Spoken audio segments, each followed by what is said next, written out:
These are the top 3 things I cannot live without in my kitchen to elevate tasty dishes. Hi, it's me, Mila Martinico, and you are back in my kitchen with another little segment of At Home with me, Mama Mila. So listen, these are 3 things I cannot live without in my kitchen. First off, I'm gonna start over here because I got a little rabbit hole for over here, okay? But my first things that I can't live without are flavored vinegars. I literally found this one at TJ Maxx, okay? It's blackberry white balsamic. I have like 20 of these, but this is from a local company, Nashville Olive Oil Company. I'm pretty sure they ship also. This one is so good. They have it right now during like the fall, winter. It's Nashville Bourbon Peach aged balsamic, and I literally stuck this in a cocktail the other day. It was amazing. And like, have you ever like made a cocktail and you're just like, wow, this is like overly sweet, what do I do?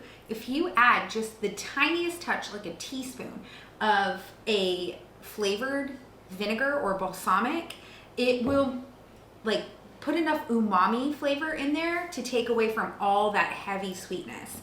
And then this one I got just at Publix, and it is Meyer Lemon Honey Living Vinegar. So I've had this one for so long, it's got like a little SCOBY in it actually, which is kind of funny. I love these. And the reason why I love flavored vinegars is if I have a salad that I'm making, sometimes you don't have salad dressing. I don't even have salad dressing in my fridge because I will use a flavored vinegar and just like a tablespoon of mayo, and I put really good olive oil, salt and pepper. That's it. And this is what I use, you know, to complement that. Sometimes if I'm making a pan sauce, like if I just fry up some chicken or saute up some chicken or pork, I'll add a flavored vinegar in there and it will be so flippin' delicious. And so, yes, flavored vinegars. It's really fun to just like experiment with them. Listen, my tried and trusty true Worcestershire sauce. Damn, I did that on the first one. Here it is, friends. I said that yesterday. You did? Yeah. Oh, Gia said she said that yesterday. She wants the credit. Ready? You were like, how do you pronounce that? A round of applause for Gia.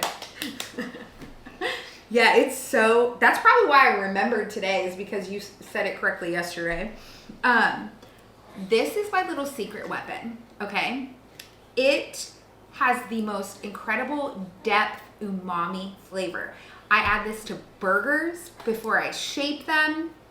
I add this to meatloaf, to chili, to like anything beefy, like pot roast, stuff like that, that you want that like depth of flavor where you taste it and you're like, this is missing something, but I don't know what it's missing.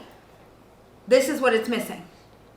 This is what's gonna add the deliciousness. And I swear, I think it's a sardine in it or anchovies, because it's like molasses, anchovies, onions, garlic. It also has tamarind, which is really interesting.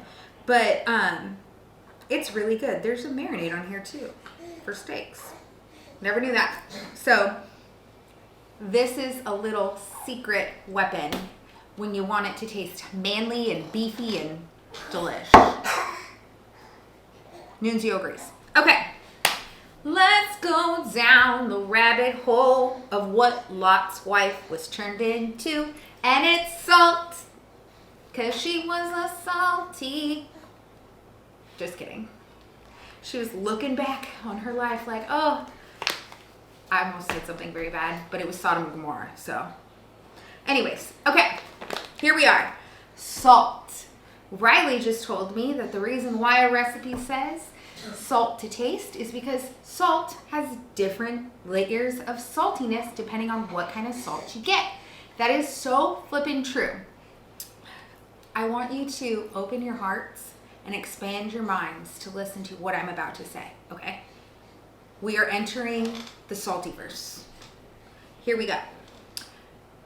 Matt and I grew up in SoCal. So,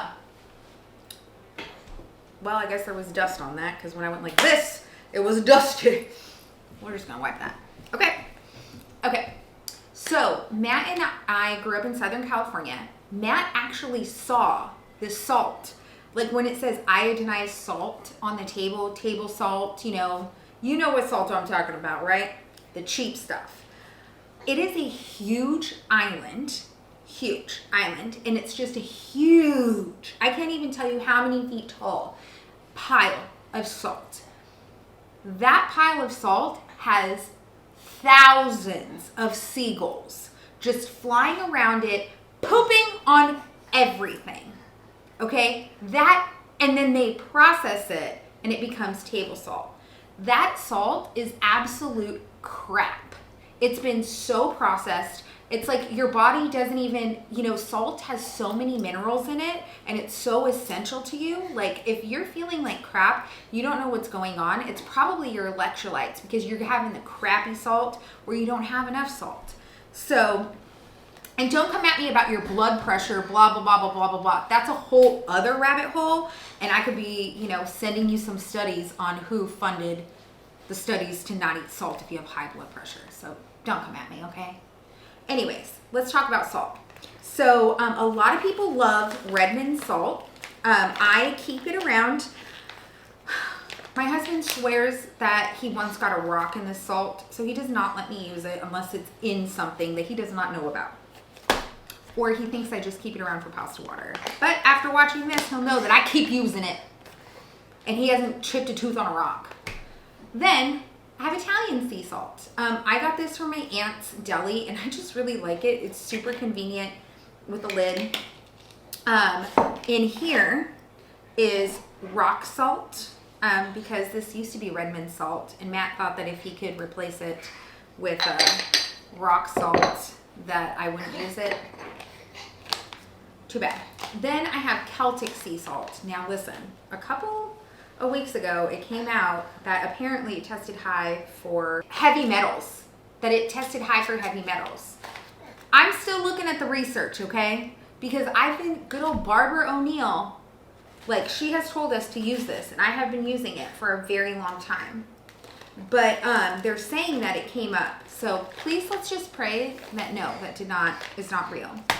I have sea salt that's coarse. You want both fine salt and you want coarse salt, okay? Because you're going to season, you're going to marinate with fine salt.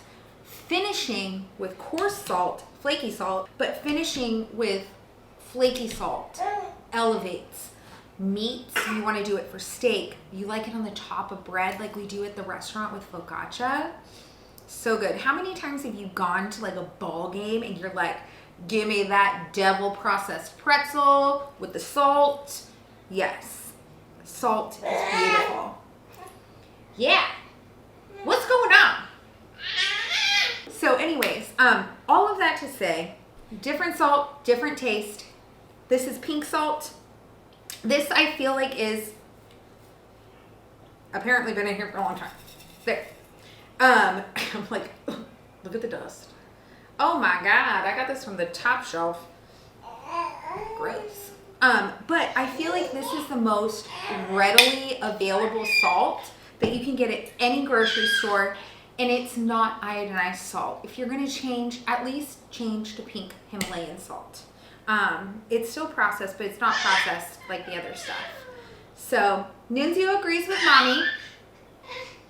He says, get your salt right. Get your salt right. These are the top 3 things I cannot live without in my kitchen to elevate tasty dishes. He's part of these videos now. Thanks for watching. Is there something that you can't live without in your kitchen? Because I want to know. Okay, don't come at me and say pepper. I know. Anyways, I love you. If you like this video, don't worry. I got tons of videos coming towards you, whether it's from the restaurant, from here in my kitchen. Remember, I love seeing you at the restaurant. I love seeing you in public, even church. I love you in here in my kitchen. And most of all, I just love you. Oh, and don't forget to like and subscribe on all the platforms. You know what that means. YouTube, Instagram, Facebook, and TikTok. And if you really want to know what's going on at the restaurant, sign up for our newsletter on mamamilasmafia.com. Tanti baci.